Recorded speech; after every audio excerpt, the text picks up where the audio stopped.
So I had to dig very deep to find my first guest this morning. I had to go all the way to Greece. I had to dig into the history of Nigerian football to find one of those gentlemen who actually did so much, who laid the foundation for the best period in our history in terms of domestic football, supplying our national team with great players. And I think that period is when we achieved the greatest in our history.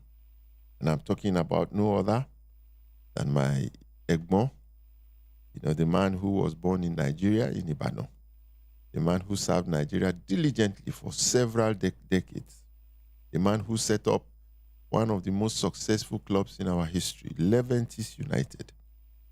Talking about Mr. John Mastorodis.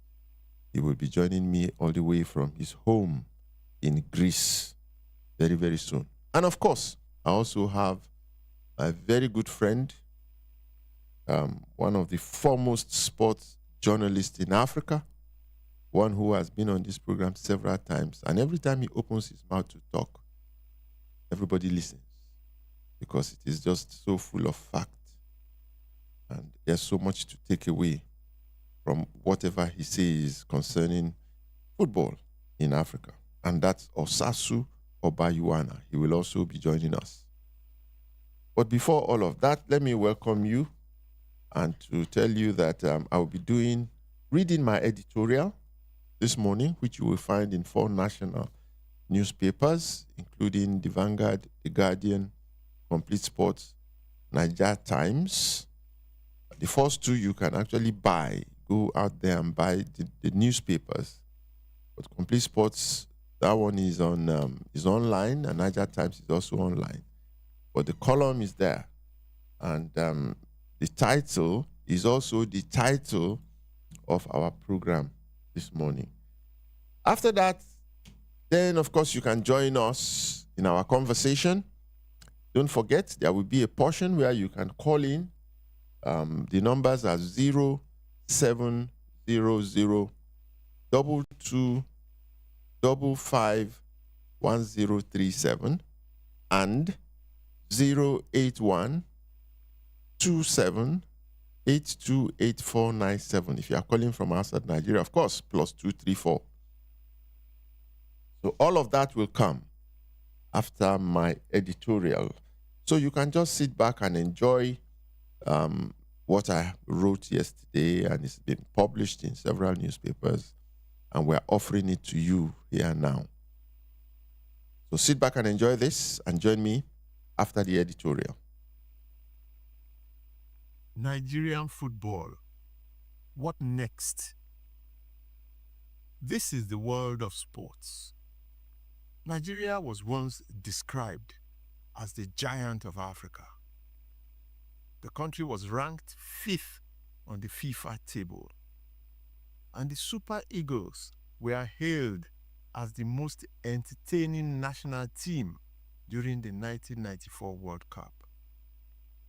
European and South American countries that previously insisted African football was of a low standard and would not agree to play friendly matches with national teams from Africa started to accept matches with Nigeria and a few other African countries.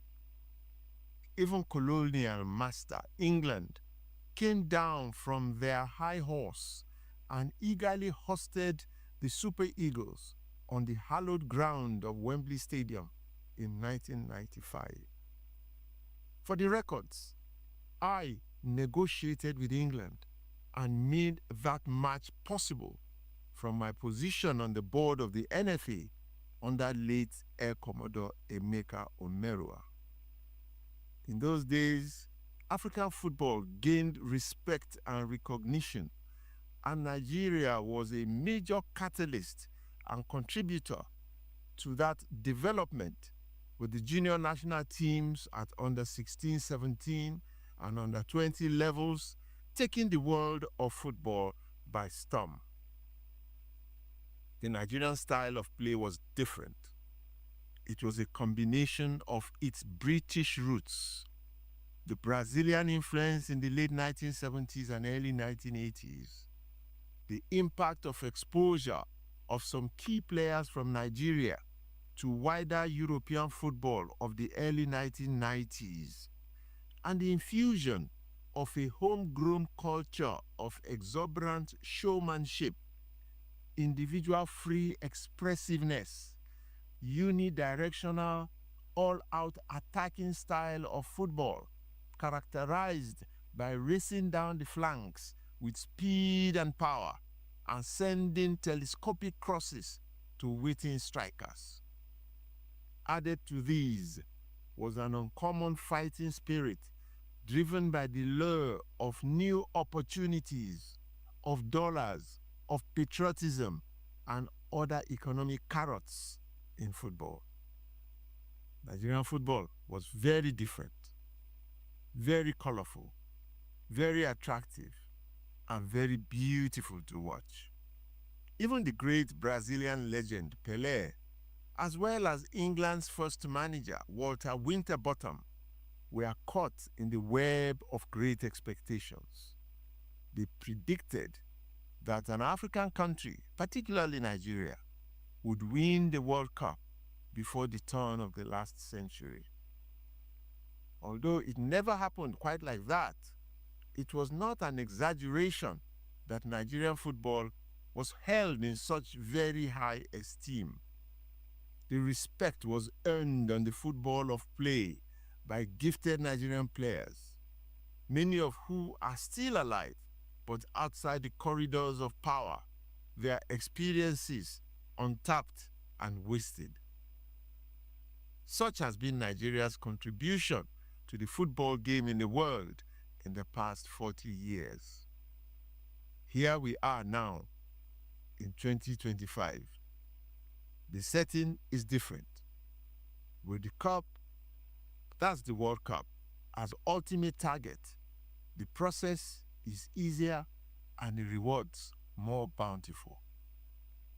In the space of 40 years, the number of teams that can qualify out of Africa has increased from 1 to 9 countries, with the number of participating teams climbing from 24 to 48. The available prize money for the 48 participating countries attending the 2026 World War of Football is inching closer to the billion-dollar mark. Meanwhile, all costs of preparation and arriving the host countries are adequately taken care of by FIFA. For a Nigerian footballer, there could not be a better setting to make a mark or a bigger motivation to make their country to qualify. Then came last week. 2 matches were to decide Nigeria's fate. The Nigerian team trained only once before the first match. They played the match for almost 2.5 hours. 90 minutes of the match, plus 30 minutes of extra time, plus another 30 minutes of total additional time for stoppages. It was a grueling match that obviously took a very heavy physical toll on the players. A few days later, the team played a second match that Nigerians would want to forget in a hurry, but must not do so in order to find a path to a different future. It was a catastrophe. The players were all fatigued from the first grueling match, and for that reason, Nigeria would not be attending the 2026 World Cup for the second time in a row. That reality is hard to swallow because it is a bitter pill. Nigeria has the highest number of football players of African descent playing in the biggest leagues in the world. The country has in its squad the 2 best players in Africa in the past 2 years. On paper, Nigeria should have strolled past DRC Congo. Instead, on the night, the Congolese players ran rings around the Nigerian team. The Congolese were faster to every ball, held the ball better and longer, passed the ball amongst themselves better, created a few more goal-scoring chances, and made the Super Eagles look like bungling schoolboys. The scoreline flattered the Eagles.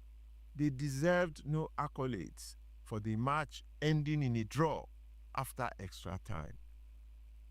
The Eagles, after a very early first goal, settled down to the poorest display of football I have seen the national team of Nigeria put up. It had nothing of the color, creativity, energy, flamboyance, and pattern of the past. The team spent all the time with defenders under constant pressure, struggling to stop the endless forays of the Congolese, passing the ball between themselves, sideways and backwards, like a yo-yo, and finally neglecting the weak midfielders by launching long and high balls to attackers that could not do anything with the ball. They could not even head the ball decently. They were running around with tired legs and not wanting to even receive passes. They could not control and keep the balls, could not dribble past defenders or go down the flanks to make crosses. It was a very shambolic performance, capturing the spirit of the true state of Nigerian football. It is not healthy at all.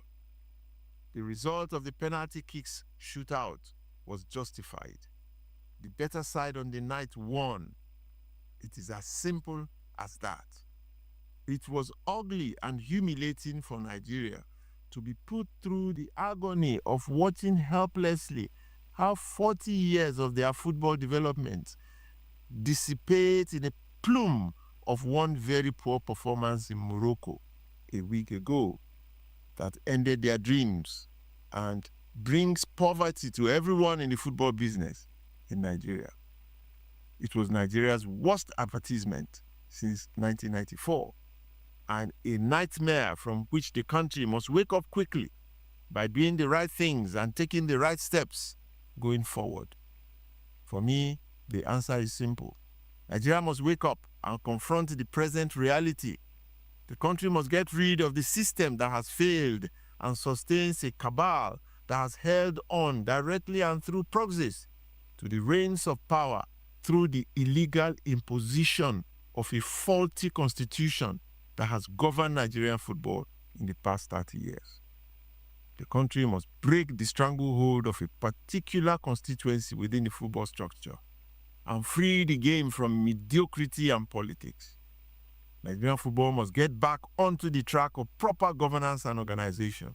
It is only then that Nigerians can sit back to watch and enjoy good football and well-earned victories without reckoning with voodoo, a new word in the lexicon of Nigerian football.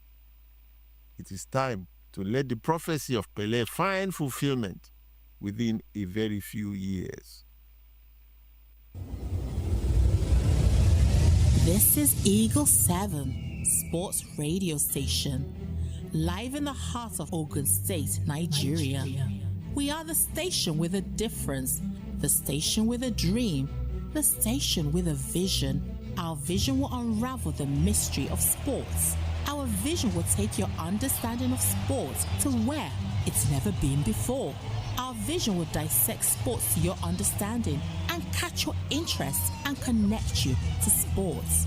For up-to-date highlights, just stay tuned to Eagle 7 for music that will get you tapping to the beat and dancing from your seat. Stay hooked to Eagle 7 Sports Radio 103.7 FM.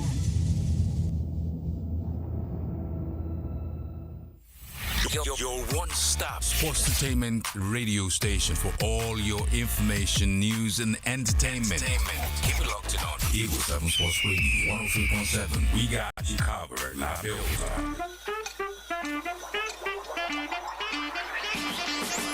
My name is Ron Freeman, and I'm a 1968 Olympic gold and bronze medal winner. And I also set a world record, the longest standing world record that stood for 25 years in the Olympic Games. And you are listening to Eagle 7, 103.7 FM Sports Radio. Yes, welcome back. Once again, this is 90 Minutes with Mathematical, reaching you from the studios of Eagle 7 Sports Radio, 103.7 FM. I can't wait. Well, my very first guest, all the way from his home in Greece, my Egbon, that's my elder brother, the man who set Nigerian football on fire several decades ago. And when I advertised that he was going to be on the program this morning, I received tons and tons of messages, everyone wanting to know where he is and sending goodwill messages to him. Well, let me welcome Mr. John Masturudis. Good morning, sir. Good morning, Shegun. Wow, this is your gray hair. The thing is growing more and more.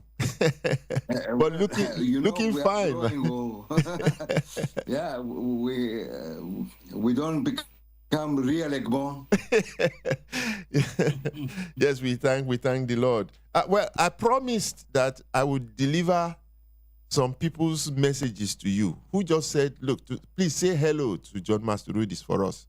The first person is Samson Siasia. He's in Abuja. Oh, my friend. Yeah. He says to say hello to you. The second is, I don't know if you remember him, Victor Oladokun.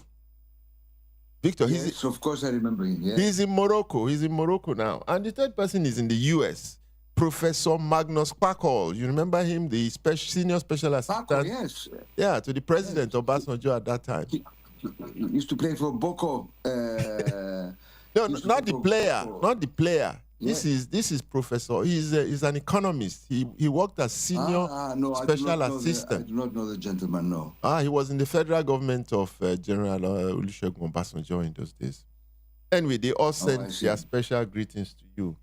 And so I want to welcome you again this morning. And of course, from his base, he's your friend again.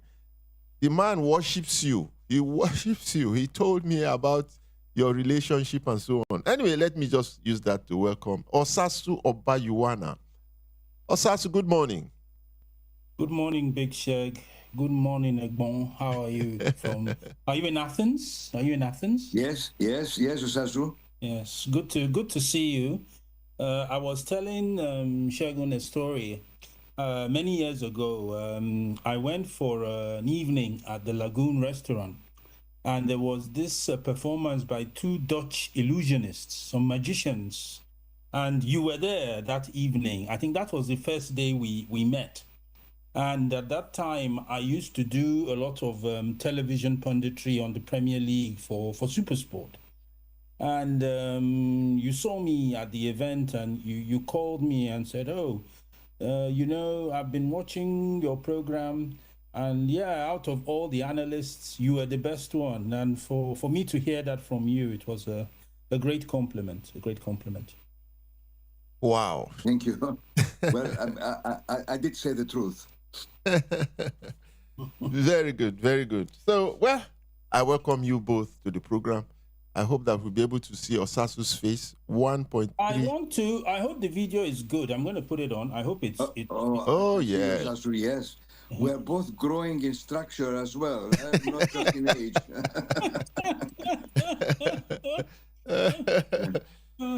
Fantastic. But anyway, it's good to see all of us smiling this morning. A few days ago, not many of us were smiling. And I want to start the conversation by saying that, we are venturing into new territory. After all the hype about Nigeria and everything that we have done, we have said, we have advised, we have done so many things. And Nigerian football was right there at near the very top. And suddenly everything just plummeted to the ground, where for 90 minutes we agonized, over just a simple match against Congo Democratic Republic. And we're out of the World Cup for the second time. So where do we realistically start to look at the state of our Nigerian football? Okay, did you I'm sure both of you watched the match. You were in Rabat anyway, Osasu. But let's start with Mr. Masturudis. What do you think? I watched calling down. Just game, tell us. And, I was very, very disappointed, as you can understand. And I really wanted to say something about it and see how things can improve. But then again, Shegun, you know very well that we've said it so many times. We know what is necessary for the football in Nigeria to really progress and become a powerhouse, which is supposed to be. But unfortunately, there is not probably the government will, or it's so difficult to break the establishment, or we're talking to deaf ears. So, we've said this so many times that I don't mind repeating what I feel. Please go ahead. How the way forward should be. I don't mind doing that. And I just hope that this time round, somebody will hear us.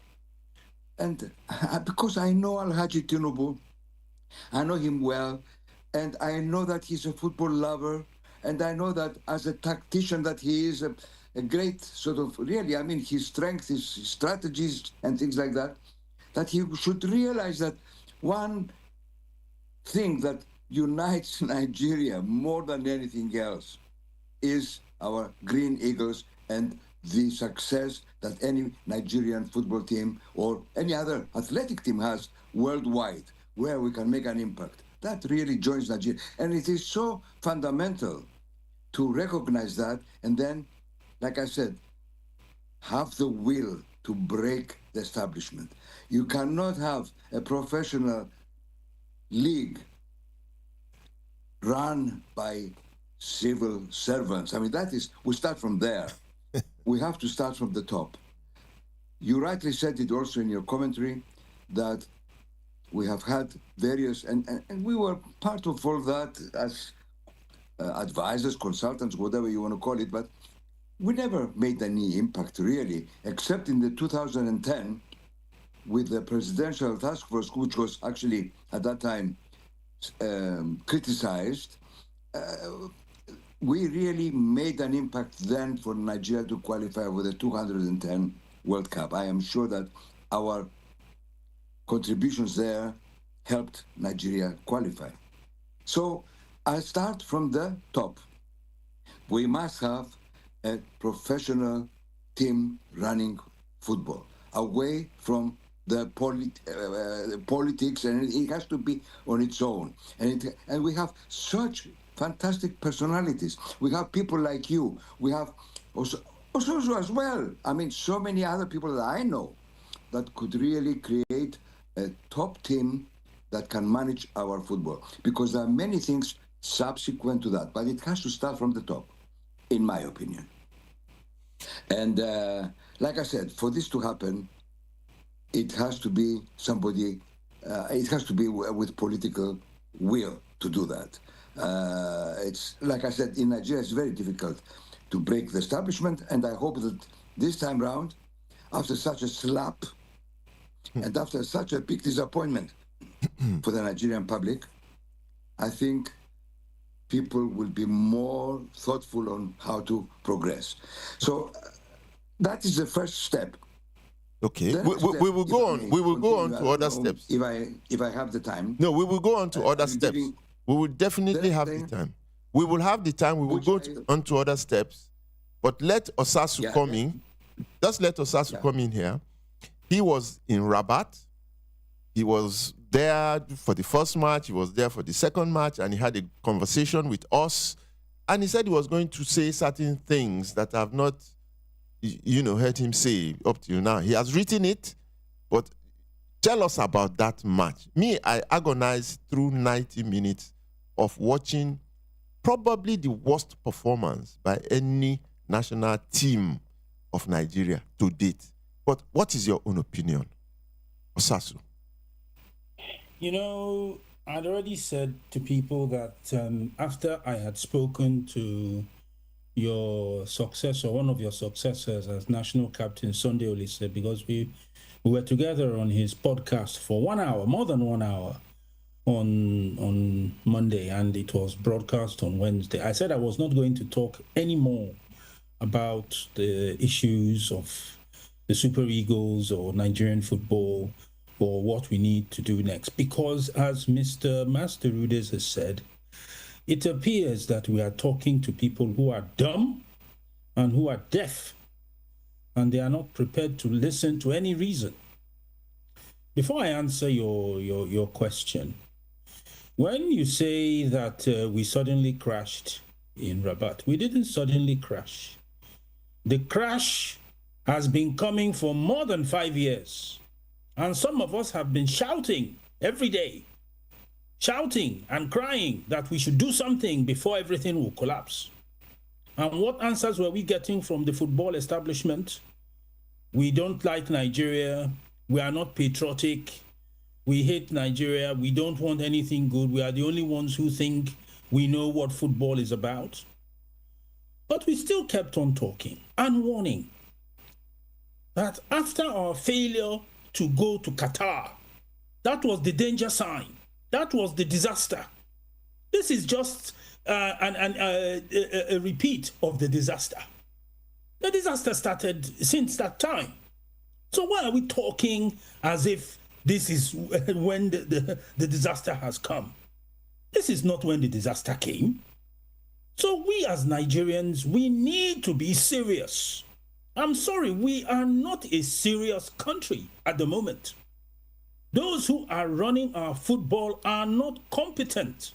They are not serious. And they are not interested in listening to those who have the football IQ, those who have the integrity and the discipline to change the course of football in this country. As I said, if not that you asked me to be on this show, I wasn't going to appear today. Because to be honest with you, I'm fed up of talking now. Because there is a determination on the side of those who run football in Nigeria not to listen. Sorry, I haven't answered your question, so I will answer it now. The players were owed just over $130,000 for 2 matches. The match against Lesotho in Polokwane and the game against Benin in Uyo. All the allowances and entitlements that the players were due in those 2 matches were not paid. And that was the direct cause of the strike.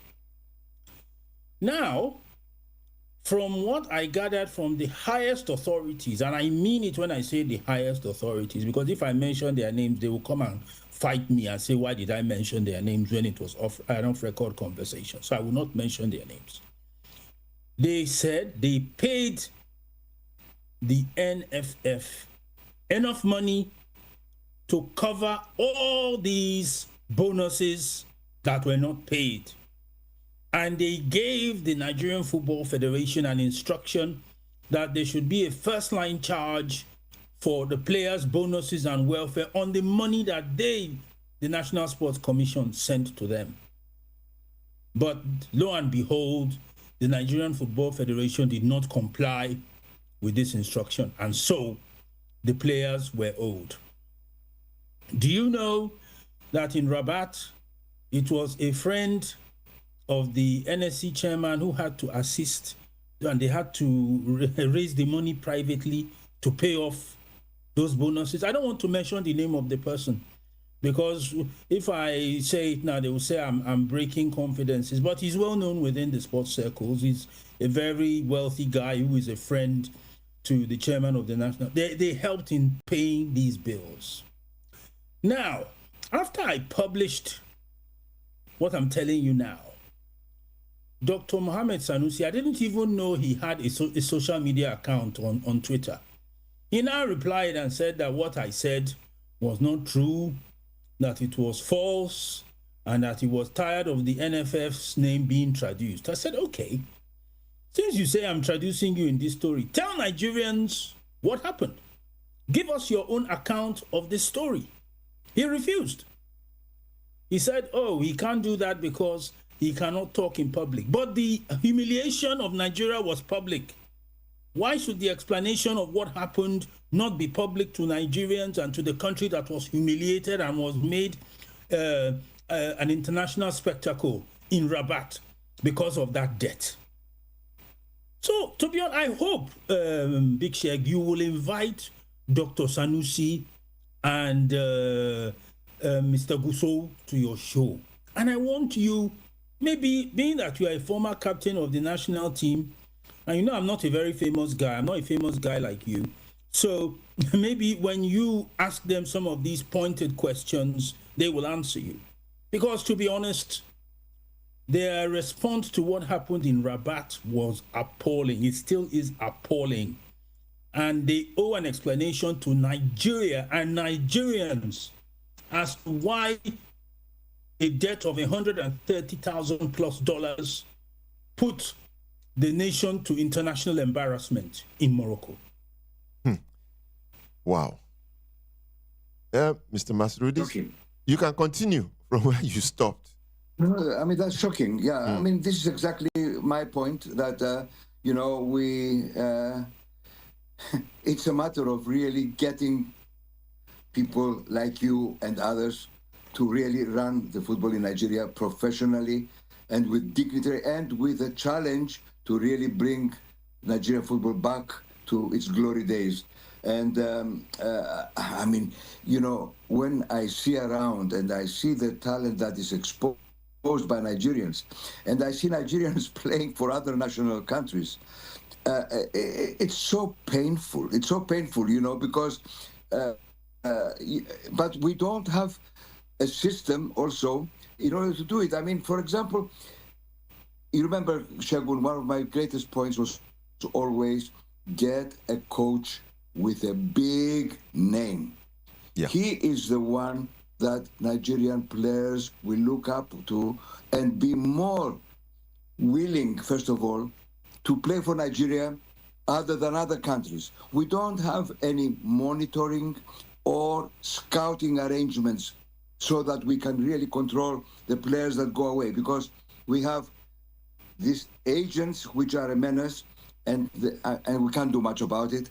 That any single young boy that comes, that shows some class in the local league is immediately exported to some obscure countries, and we lose complete count of where they are, how they behave, their welfare, and we never hear about them, simply because the system is, I'm making my money and leave them. No, they don't care about their welfare. We do not have statistics of the progress of the players that go out so that we can know who and when to call them. But in order for them to come for Nigeria... Sorry to interrupt you. I just wanted to make one interjection before you continue. What you are saying is partly true, but not wholly true. Let me tell you, when Gernot Rohr was the manager of the national team, he had Tunde Adelakun as his assistant.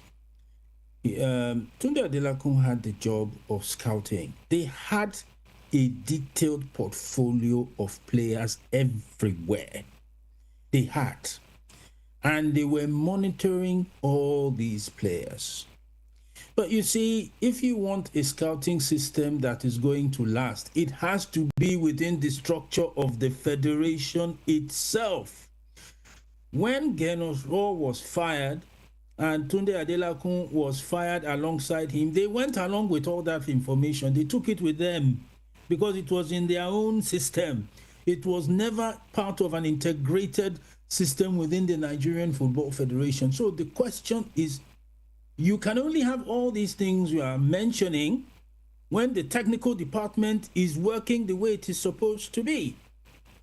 Augustin Eguavon is a very intelligent person. You sit with him, you know he knows football, he knows the game.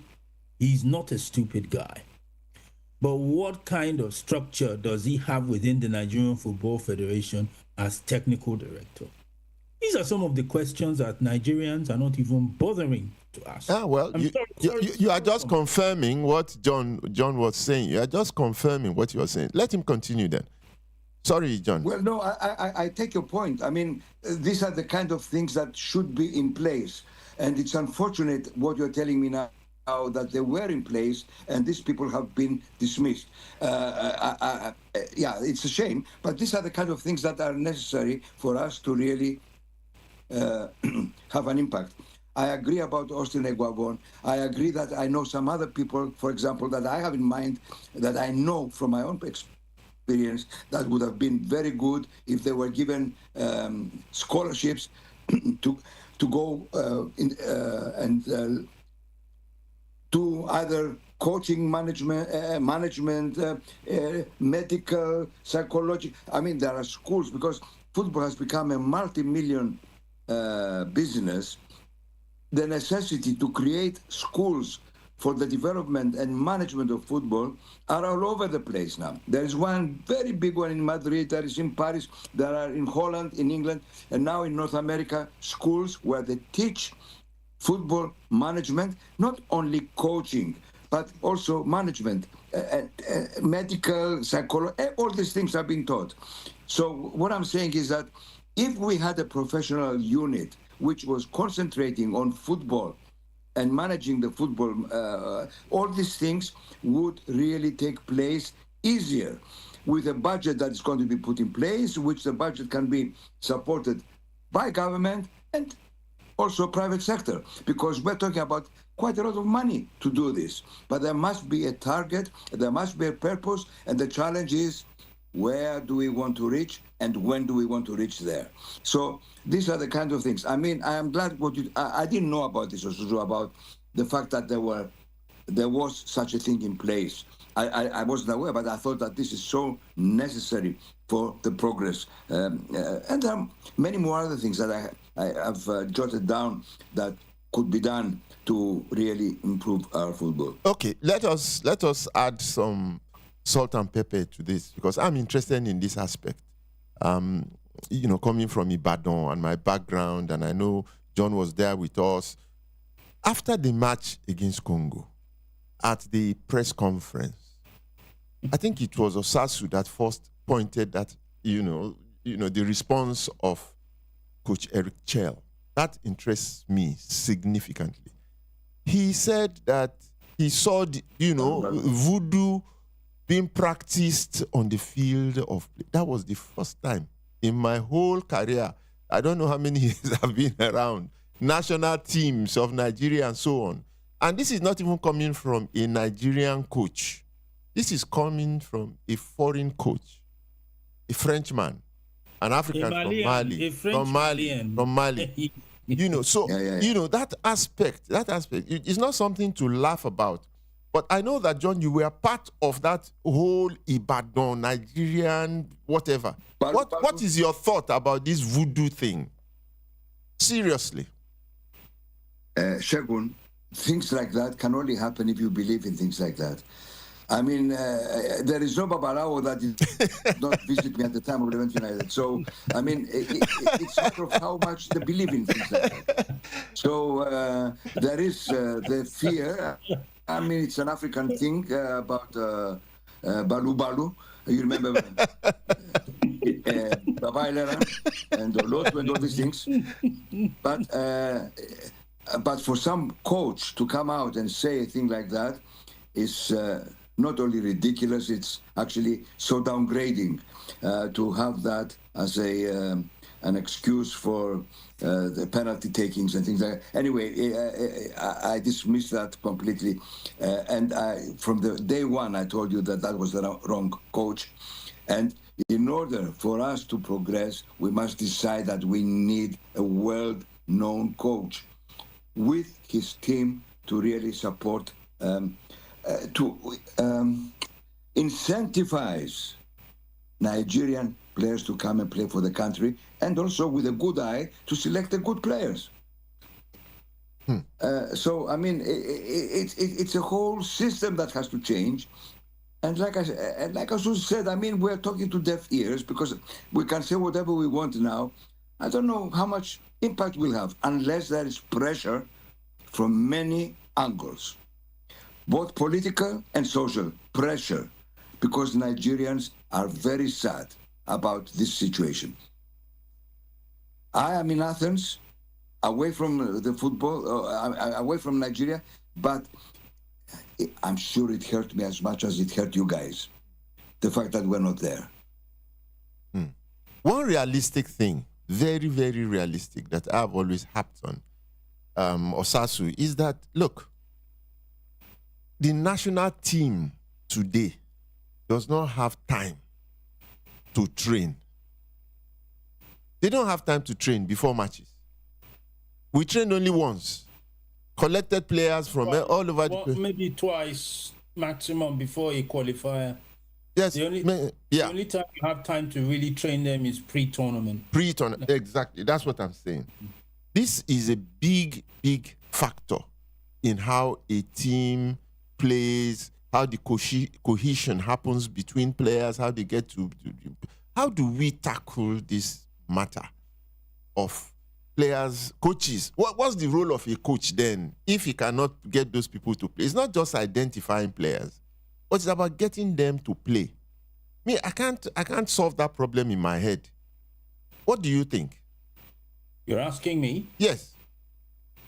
Okay, now let me give you an answer which you may not like, but I will give it. No. I don't have to like it. You see, it is very important for a national team for there to be some longevity for the manager. Because when there is longevity, then there is structure. Then he can begin to put in place a system that can deal with all these problems that you have mentioned. And that's why I'm going back to Gernot Rohr again. Gernot Rohr was manager of Nigeria for 5 years, just like Clemens Westerhoff was manager of Nigeria for 5 years. If you notice how the teams were managed in those two periods, you could see some system, some stability, some organization. Even during Westerhoff's time, and Westerhoff was our most successful foreign manager in history, most successful. But even at that time, people were not happy with some of the things he did. But the point was, at least you could know over the 5-year period, this is how the team operates.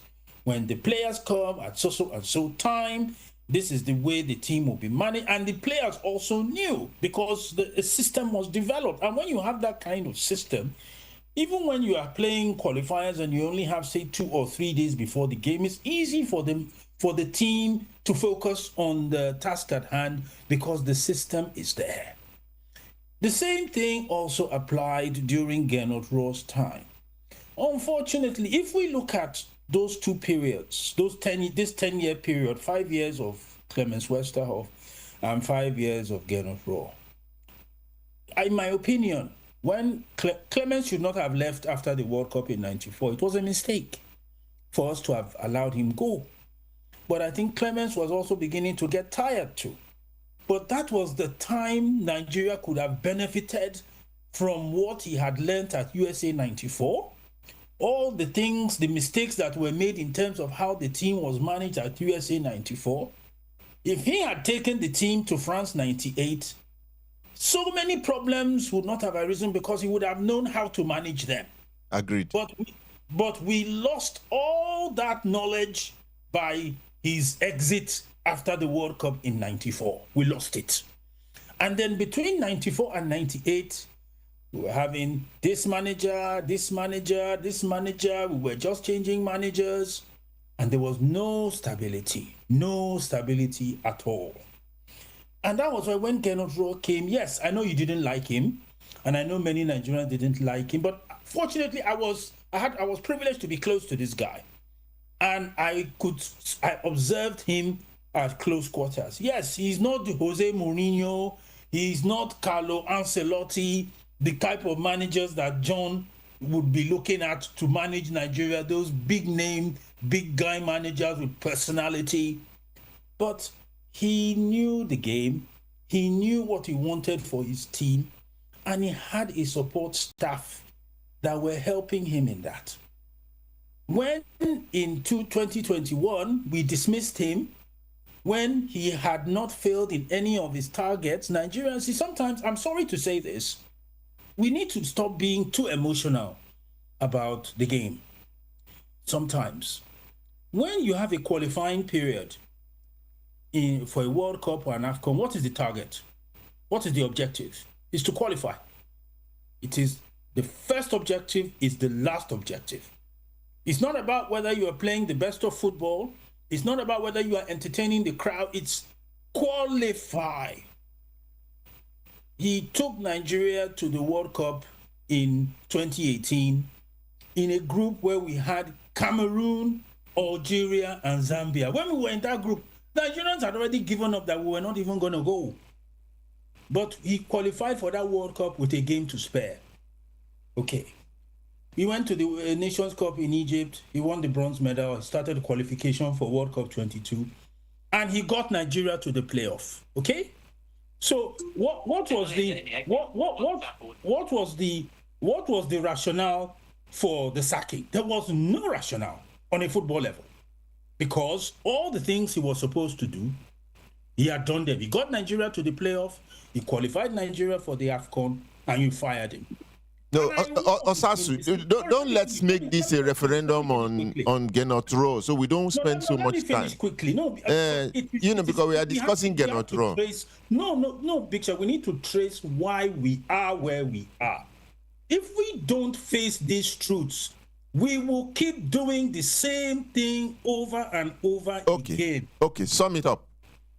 So we need to let managers do their job and stop interfering when there is no football reason to interfere. There was no reason to fire him in December 2021.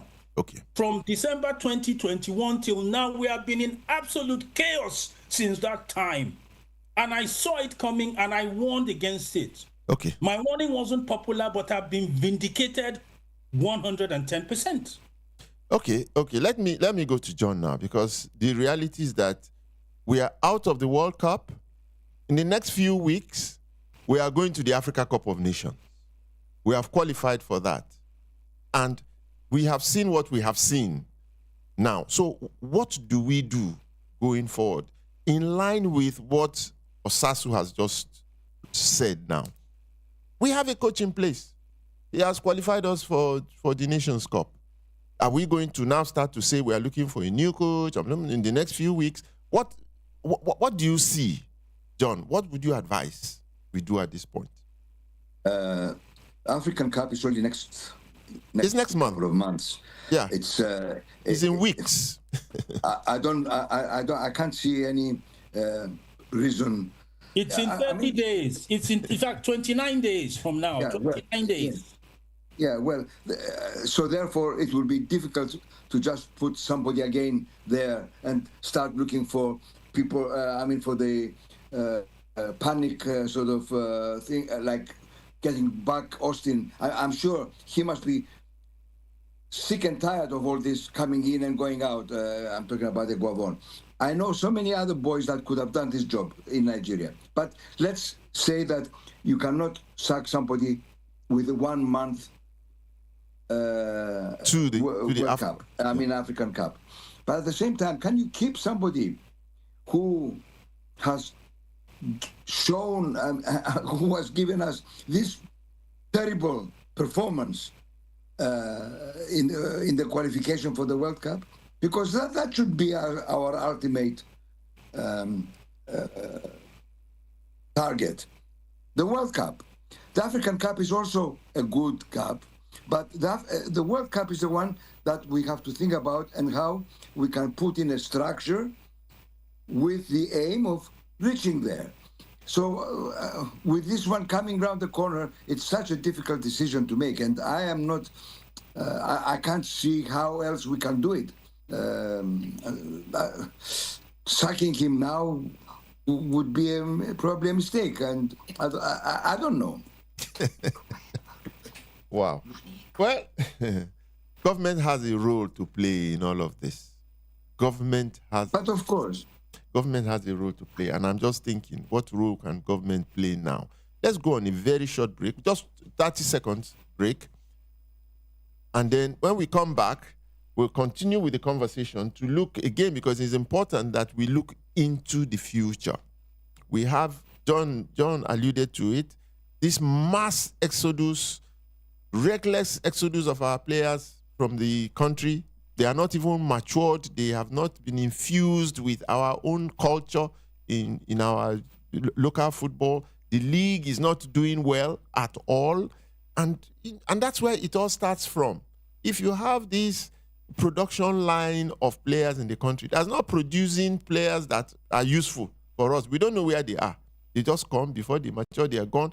So where are we going to get the players that will make this transformation for us? Because at the end of the day, it is the player. It is the player more than anything else that we need. I saw players during the last match against Congo that did not reflect at all the quality of players that should be playing for Nigeria.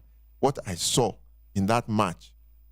Anyway, we'll go on this short break. When we come back, we'll take on those issues after the break. We're rock the boat, you rock the party. Here on Eagle 7 Sports Radio Station 103.7. Stay locked in. We got you covered. I am Peter Rufai, a.k.a. Dodo Mayana. You are listening to Eagle 7 Sports Radio 103.7 FM at Yoruba. Yes, welcome back. This is Eagle 7 Sports Radio 103.7 FM. Shortly, you will be able to reach us on telephone. But I was just talking about the production line of players in Nigeria. The thing has dried up, really. The academies have become where they just sell players. They are not developing the players. They just sell players. And they are all over the place. There are more academies now than there are churches. So, John, I don't know if you have some thought about this. What do we do about player production in Nigeria? The line. There is no academicals football again. There's no youth fun again. There's no... Where are the players supposed to come from? The academies are selling players. They are not developing players. So we have a problem. Yeah, it is a problem. I am aware about the academies doing that because, I mean, there were a few created at the time when I was still in Nigeria. And I thought that that would be a good source of mature players to play first in the Nigerian league before they can be exposed to international football. But if these players were groomed properly and taken to clubs where they can be properly trained and things like that, then I can understand it. But like you said, I mean, we have agents now all over the world that are looking for cheap players. And that's what happens. A player, as a young boy in Nigeria who is talented, perhaps, and he has been found by some or selected for a junior national team or anything like that, the first thought is, how do I go overseas? And there are these agents who really take them. And like I said, in Poland, there are so many players playing. In Hungary, in Sweden, in Finland. I am sure if you go to China, you find Nigerian players. So what I'm trying to say is that they are not monitored. Also, you might have told me that there was monitoring and there was scouting. I still don't believe that there is enough of that because we could have a list of so many players that have opted to play for other national teams simply because they were not excited with the idea of coming to play for Nigeria because of the things that you also mentioned, that they were not getting their money in time, they were not incentivized by, let us say, the support of government or anything like that. So we lost a lot of players that have gone to other countries. And this is very, very sad development. And I see this happening in many other sports with Nigerians. I'm just going to make a little bit of a parenthesis here and say that Nigeria, even in basketball, could have been top 5 in the world with the talent that exists in the NBA and in the EuroLeague. I mean, it's just amazing how much talent we have. But we do not have the organizations to do this. And that is why I insist that everything has to start from the top. And I'm talking not civil servants, not people who have no idea about how to do that other than what is it in for me. We want people who are passionate about Nigerian football, who know things about Nigerian football, who can be trained to become the next source of management. I I know Daniel Amokachi, for example, and also the mentioned people like Olise and things like this. Ikpeba, these are people that, together with you, Shegun, because you are an important person in this, that could really create a forum to manage Nigerian football. But there's always going to be that, in the minds of people, when we're talking about a team that is going to run football, for example, and there's going to be financed by government and, like I said, some private enterprises, private money, how that money is going to be administered. There is always this skepticism about how that what's going to happen like that, and that is one of the reasons I think that the government is not willing to leave it out of its own control. These are the kind of things that we have to really. It's a taboo that has to be broken. Also, you have talked a lot, and you are fed up about saying more things, but for interested Nigerians and for people who have really contributed to the growth of Nigerian football, and I consider myself one of them. We have to continue flogging a dead horse, whatever you call it, but we have to keep our. Dead horse, will it wake up? Well, I don't know. After you flog it a lot, it can wake up. You never know. But I mean, we have to still be concerned. We have to be concerned. Yeah, absolutely. This administration thing. I like also to. I don't want you to shut up. I want you to really voice your feelings. And Shegun, in you I trust, and I hope that you can gather or be appointed, and we have so many also Nigerian loving football players who people who could actually, who are brilliant managers, administrators, who could really be in part of that group of people that get together. So, I mean, it has to start from there. All the rest will fall in place, as in any case. It's from the head. When it starts from there, all the thing comes down. And what you rightly said also, which is the most important thing, footballers in the final analysis are the ones that win the cups. And there is where we have to pay our attention. And I do not think that there is enough done in order to protect these players or to give them the feeling to come and play for their country. I still don't think that there's enough incentive for them to do that. Osasu, administration, what are your thoughts? How can that be fixed? I know you are a loud voice in this area, but how can we fix the administration of football in Nigeria? We're saying let's start from the top. That is the top. How can we fix it? Your thoughts? Okay, just before I answer your question, let me just go back to what you mentioned about voodoo and all the incident that happened in Rabat during the penalty shootout against Congo. I will just say this, but please, I can't say everything. Yesterday, Eric Shell called me. We had a conversation about it. I don't want to reveal the details of the conversation, but he knows very well that his reaction was not the best. He knows. And I know with the benefit of hindsight, he wishes everything had happened differently.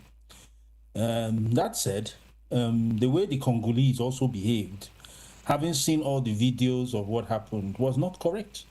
You had somebody from the Congo bench. He was actually doing things that should never have been allowed on a football pitch. The officials should have cautioned him not to behave in that way.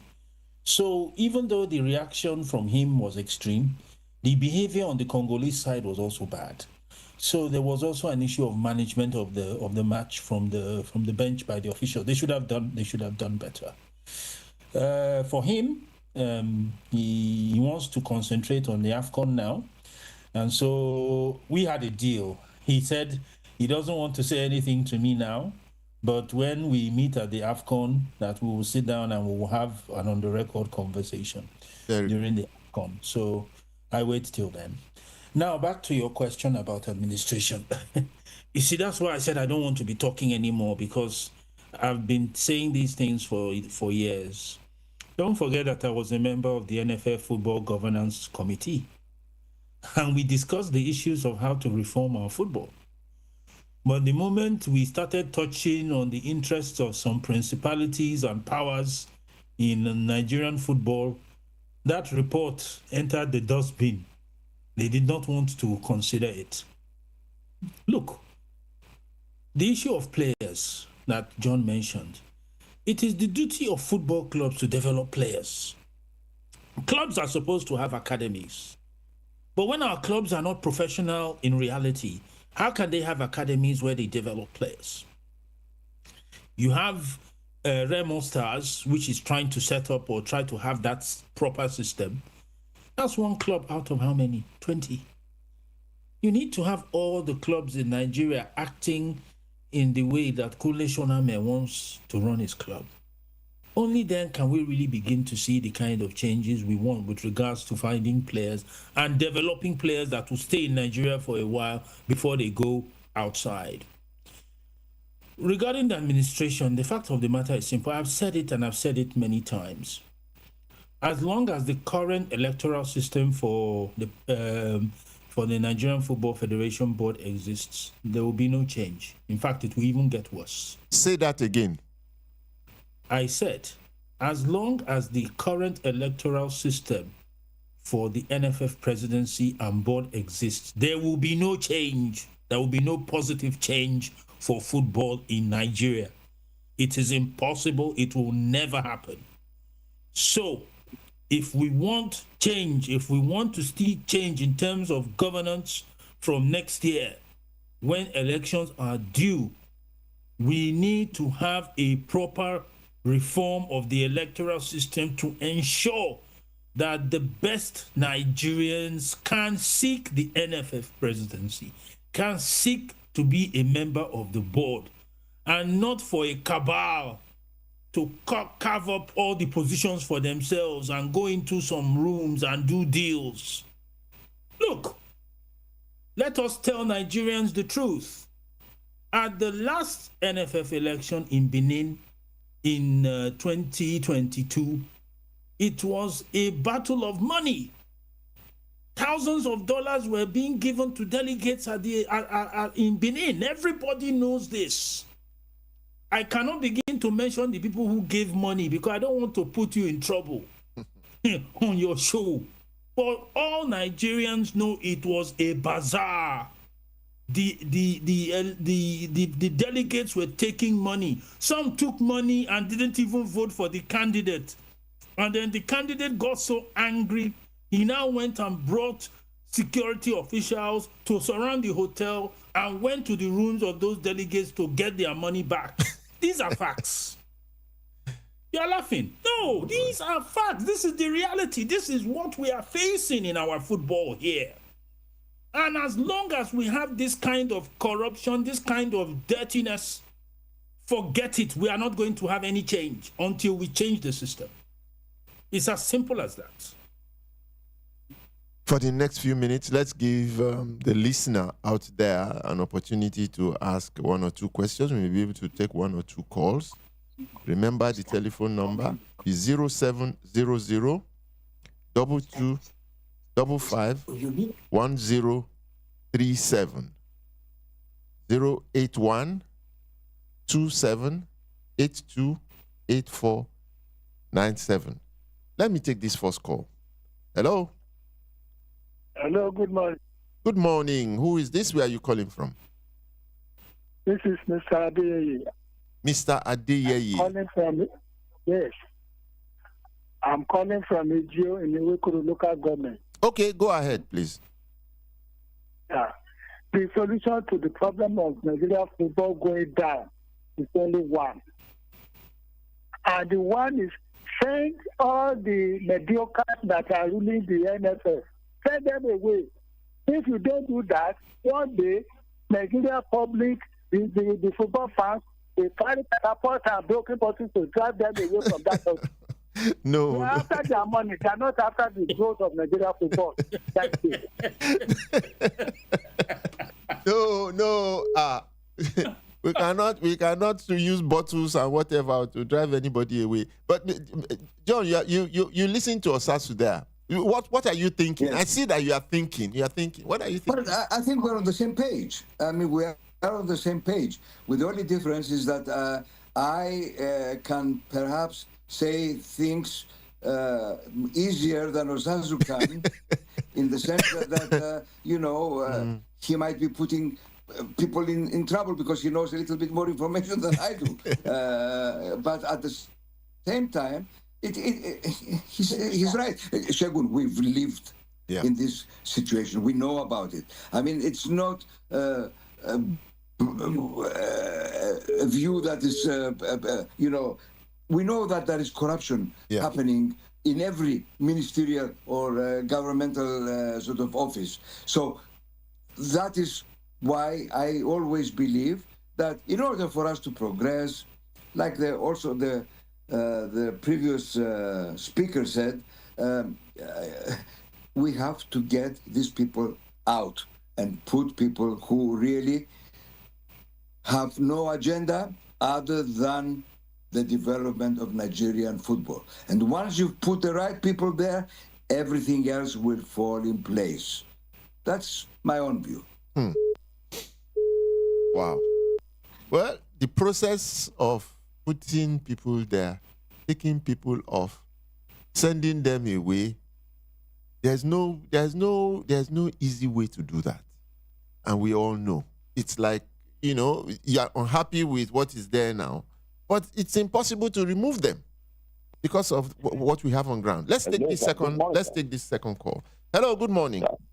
Yeah, I greet you, sir. I greet you this morning. Good morning. Yes. What's your name, sir? What's your name? This morning. I'm so very happy to hear from you. What's your name, sir? So we can. My name is Moses. I'm calling from Ifo here. Okay, go ahead. Yeah, I've been knowing you since 1982, when you were in the Chicken Star in Ibadan. Okay. Always following up the time of football. Okay. You see the problem we are facing in this country. You understand? People in this our country, many of them now, they are focused in money. Both our minister of sports, both are the FA chairman. Anytime they come to the board, they are not focused on what they're supposed to do. Our falling football started from 1998. After West Ham left this country, nobody focused on our players. They only demand on their own. You see, this match we played last match, we played with Congo. I dream it. Congo come with everything. They come with everything to make sure that they win this match. But people didn't believe. I dream it. What the coach said, it is true. They come with both. They vote with many things in that field to make sure that they capture Nigerian teams. I saw somebody tell me, I said, see what I dream about this match. But they didn't believe. All what the coach said, it is true. We cannot do anything without God. Not that we sabi play. Yes, we have players, but we cannot play without God. Many of them are coming for playing when our Africans here today. Many of them, before they come to any match, they have things that they are doing before they come to any match.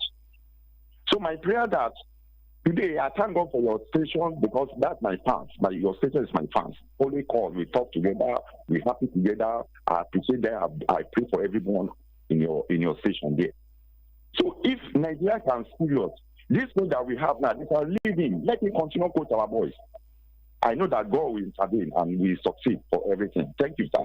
Thank you. You know, we Nigerians, we believe so much in the supernatural intervention, divine intervention. The divine right, yeah. Yes.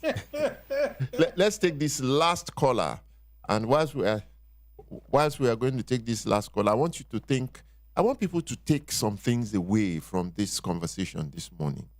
So between John and Osasu, I want us to give them something to take away so that they say, yes, we listen to this program, we listen to these two experts. These are the things we want you to take away. This is our last caller. Hello, good morning. Good morning, Big Share. Yes, good morning. What's Good your morning, name? the great man with you, Mr. John and Mr. Sasso Baywana over Talkway, sir. This is accountant JJ speaking. Okay. Yes, just like the guests have rightly said, it's like we're talking to people that are deaf in this country. It's in all aspects this country, and that's one of the things that is making the country not to move forward in all ramifications. Talking about putting the citizen in depression and dejection. That is what they are doing to us. Many of us are depressed and dejected after Nigeria lost us in the World Cup qualification. Talking about Genetro, those that sacked Genetro didn't even know what they were doing. Genetro did not fail in any way.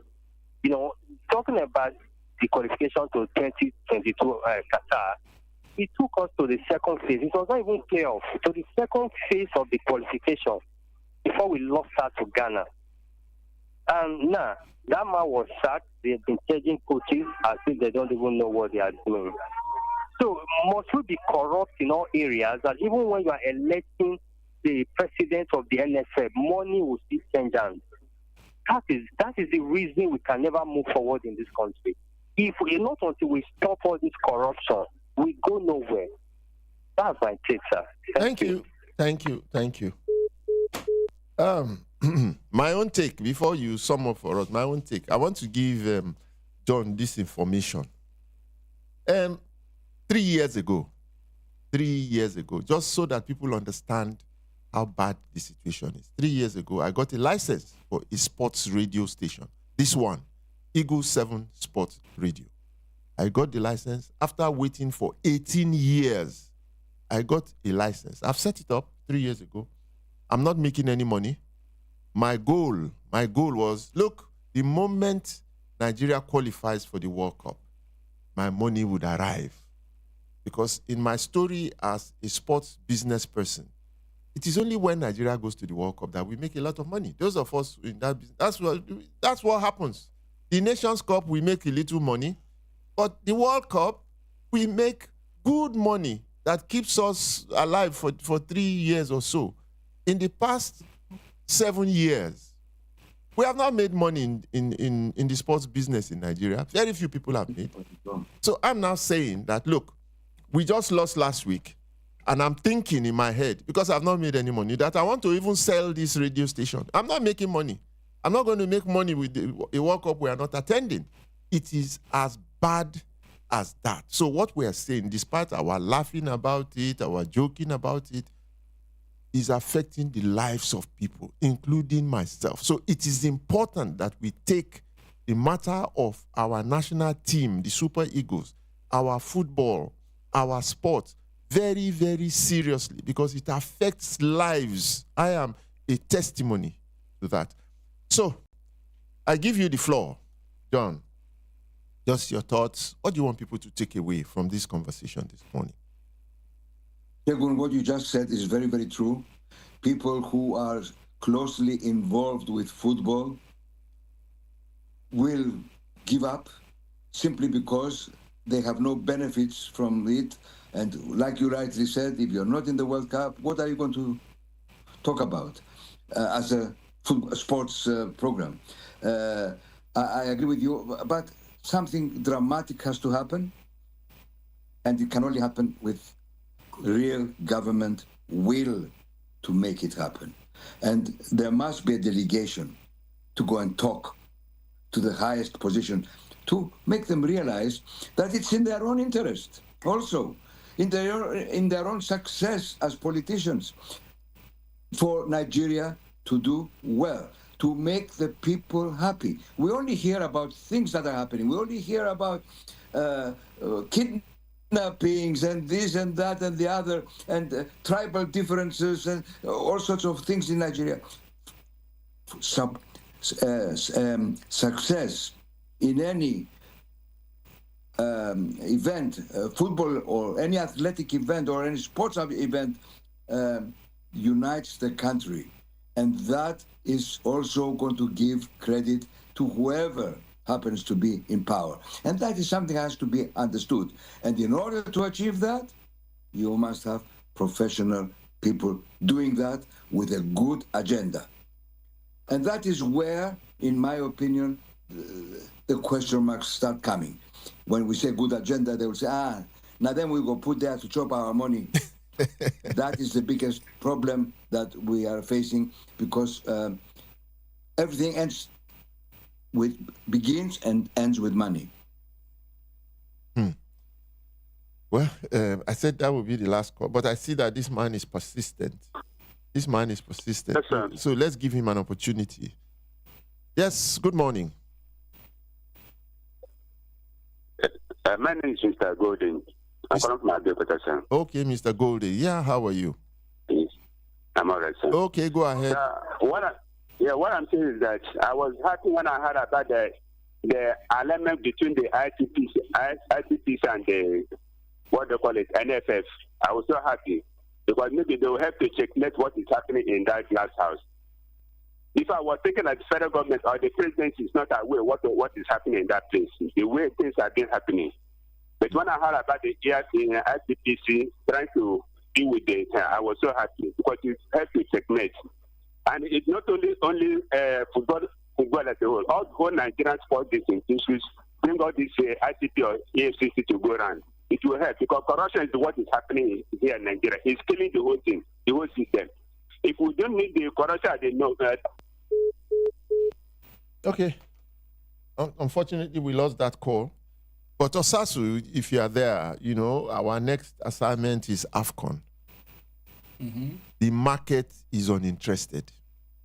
I just read somebody this morning who said for the past couple of weeks, he's been trying to get sponsors to, you know, cover his coverage of AFCON, and that the disinterest is so much. And this World Cup thing has just worsened the situation for us. But we cannot allow that to go on. And I know you are going for AFCON. So let us find a way to sell AFCON and some hope. What can we do, Nigeria, going to this AFCON? Just change. Change a few things. Look, I have not reported for a Nigerian publication in probably 25 years now. So I don't work for the Nigerian media. And every time in Nigeria I do work for the media, it's for an international organization like Supersport that has a presence in Nigeria. I'm covering the AFCON for The Guardian in London. I'm covering it for The Observer.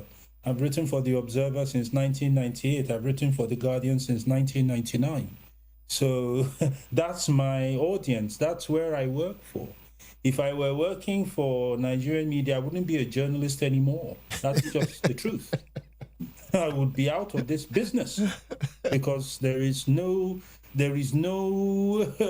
financial ecosystem for serious journalism in Nigeria. This is the bitter and unvarnished truth. So when you are talking, if you, at your level and your stature as a football aristocrat, because you are one of them, you are complaining like this, what do you want the ordinary young journalist who wants to go to the AFCON or the World Cup, what do you want him to say? And unfortunately, those who run the sports system, they don't care. Some care, but they are so consumed by political considerations that they put the political considerations before what is in Nigeria's best interest. And this has to stop. I am privileged by virtue of my position in journalism to talk to those who are at the highest levels of Nigerian sport. And I tell them that, look, you have to put the interest of Nigeria before your personal interests, before your group interests, if you want the sports system in Nigeria to work, if you want football to prosper, if you want sports to prosper. As you observed, John, we are losing many of Nigeria's children to other nations because our sports system is shambolic. Even those who have represented Nigeria are choosing to represent other countries now, and they don't seem to care about it. They don't care about it. So it is getting, for me, like now for football, if anyone tells me what is the solution for our football now, we have gotten to the point, and it is difficult for me to say this, that if we have to crash Nigerian football to rebuild the governance structure, let it be. Because there are certain people who don't want it to be done in a refined way, in a gentle way, so that we don't have to cause too much disruption. Because these principalities and powers are ready to hold on to power by any means. So if they are not prepared to put Nigeria's interests before their selfish interests, the country may be forced to resort to very drastic measures in order for us to rebuild our football and sport. That's how I see it. Mr. John Masurudis, the last word from you. What Susu says, yeah, the I last agree word with him 100%. Yes, you are father of Nigerian football. You are one of the fathers of Nigerian football without question.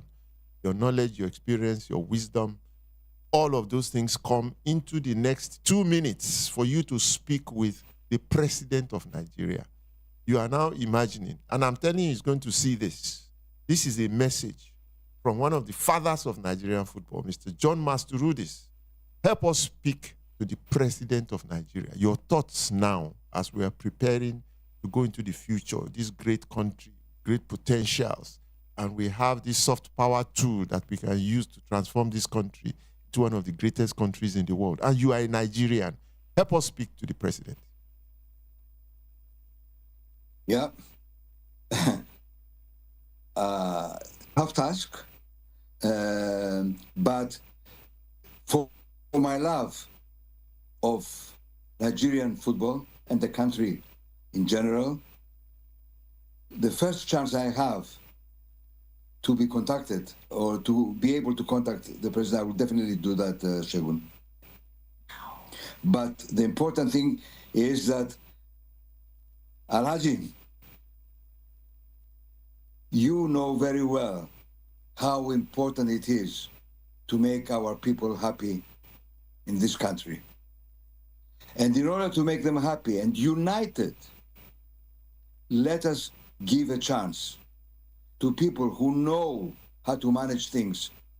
Do that, and you will never regret it, because kudos will come to your way as well for doing this. And that is one thing that I would love to say to Alhaji Tinubu when I see him, to our president. Very good. Last word, Osasu, for today. Let us as a country enthrone competence, enthrone integrity, enthrone discipline in how we run our football, in how we run our sport, in how we run our country as a whole.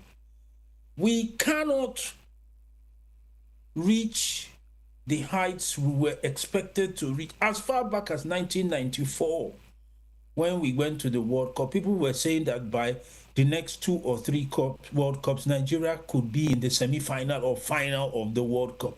But we have descended from number 5 in 1994 to number 41 today. Is that not a shame and a humiliation for the nation? And yet, nobody in authority seems to care about it enough for us to enthrone competence, integrity, and discipline as the watchwords for our sport. I promise you, Big Sheikh, after today, I'm not going to talk about this matter anymore. After today, I will just be observing what other people are saying and doing, because if anyone asks me what my views are, I will say, go and listen to my 2 programs with you. Go and listen to my program with Sunday Olise, and you will hear everything I have to say. I'm really fed up, and I feel bitter, and I feel sad that Nigeria is in this miserable state, totally due to our own making. I want to thank both of you. Mr. John Masurudis from your base in Athens, Greece, Your words this day will continue to resonate with us for a long time to come. This program would be distributed all over the world on all social media platforms. It will be repeated tomorrow. We are going to post them everywhere so that people will hear what both of you, have to say this morning or have said this morning. And Osasu, well, I know we'll still be in touch. I know you have said you will not say any word again, but I trust you for your love for sport, your love for this country. I'm sure will prevail when things change. When things change, very unpatriotic. No, when things change, of course you will come back. So once again, I thank you very much. John, salute the family for me. I will do that, Shegun. Thank you. Thank you. And Osasu, thank you. Now you can travel and go to your holiday, Osasu. I'm working. I'm busy. And AFCON is coming. I'm extremely busy. Football is occupying my time. I just don't want it to be Nigerian football for a change. Osasu, I would love us to meet again. I hope so too, John. I hope I will. I've never been to Greece, funnily enough. I don't know how that has not happened. I hope I can. Maybe I can come to Athens and come and visit you. You come and visit me here, and you will know that there is no. That you've been to the best place. Okay. I will certainly take you up on your invitation. Wow. Well, time was when, as members of the Green Eagles in those days, we went to Greece. We played even in Shooting Stars. We went to Greece at that time to go for our training programs. We played against a few clubs.